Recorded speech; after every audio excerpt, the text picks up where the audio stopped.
এই গরমে আমরা বিভিন্ন ধরনের ঠান্ডা পানীয় বাজার থেকে কিনে খেয়ে থাকি, কিন্তু আমরা যদি বাড়িতেই বানিয়ে ফেলি স্বাস্থ্যকর ঠান্ডা পানীয় তাহলে কেমন হয়? তো চলো বন্ধুরা, স্কিপ না করে ঝটপট ভিডিওটা দেখে নাও। তো দেখো, এখানে আমি একটা বড় সাইজের ডালিমকে ছাড়িয়ে নিয়েছি। ডালিম বা বেদানা তোমরা যাই বলে থাকো। তো দেখো দানাগুলো কত সুন্দর না? তো এগুলোকে ছাড়িয়ে আমি খুব ভালো করে ধুয়ে জল ঝরিয়ে নিয়েছি, দেখতেই পাচ্ছ তোমরা ভিডিওতে। তো এবার আমি কি করব, এবার আমি একটা কাঁচের গ্লাস নেব। এবার এই কাঁচের গ্লাসে আমি দিয়ে দেব আগে থেকে ছাড়িয়ে ধুয়ে পরিষ্কার করে রাখা সেই ডালিমের দানাগুলো। আমার ভিডিওটা তোমাদের যদি একটু ভালো লেগে থাকে তাহলে অবশ্যই একটা লাইক করে দিও, আর আমার চ্যানেলটা সাবস্ক্রাইব করে রেখো এরকম ধরনের আরও ভিডিও দেখার জন্য। আর অবশ্যই আমাকে কমেন্ট করে জানিও যে আমার ভিডিও তোমাদের দেখতে কেমন লাগে। তো দেখো বন্ধুরা, ডালিমের দানাগুলো দেওয়ার পর এবার আমি দিয়ে দেব 1 চামচ মতো চিনি, আর দেব একটু কালো নুন বা বিট নুন। এবার এগুলো একসাথে দেওয়ার পর আমি দেখো এখানে একটা বেলুন নিয়ে নিয়েছি, যেটা দিয়ে আমরা রুটি বেলি। এটা আমাদের সবার বাড়িতেই থাকে।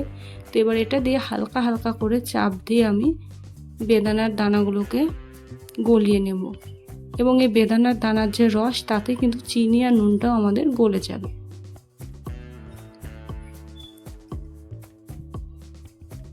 তো দেখো হয়ে গেছে আমাদের, এবার এগুলো গলে গেছে। এবার আমরা কি করব, এইভাবে চাপ দিয়ে দিয়ে গুলিয়ে নেওয়ার পর এতে আমরা দিয়ে দেব ঠান্ডা ঠান্ডা জল। তো দেখো জলটা দেওয়ার পর রঙটা একদমই কালো হয়ে গেছে। তো দেখো এবার আমি এর মধ্যে দিয়ে দেব 4 টুকরো বরফ। বরফটা দেওয়ার পর আমি এতে দিয়ে দেব কয়েক ফোঁটা পাতি লেবুর রস। লেবুর রসটা দেওয়ার পর আমি একটা চামচ দিয়ে সমস্ত উপকরণ খুব ভালোভাবে নেড়ে মিশিয়ে দেব। যখনই আমি এটা মিশিয়ে দেব, দেখো লেবুর রসটা দেওয়ার সাথে সাথে আমাদের ড্রিঙ্কসটা, মানে যে কোল্ড ড্রিঙ্কসটা বানালাম তার কালারটা একদম চেঞ্জ হয়ে গেছে, আর কত সুন্দর হয়েছে। এবার দেখো আমি একটা লেবু স্লাইস নিয়ে কাঁচের বোতলের উপরে দিয়ে দেবো ডেকোরেশনের জন্য। আর আমি কি করব, 2 লেবুর পাতা খুব ভালোভাবে ধুয়ে পরিষ্কার করে নিয়েছি, এগুলোকেও দিয়ে দেব। তাতে কি হবে, আমাদের এই যেটা দেখতে আরও আকর্ষণীয় হবে। এবার আমি কয়েকটা বেদানার দানা প্লেটে দিয়ে দেব।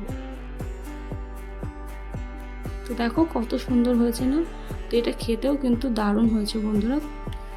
এই গরমে বাড়িতে অবশ্যই তোমরা ট্রাই করো বন্ধুরা ডালিমের এই মকটেল, আর সপরিবারে উপভোগ করো।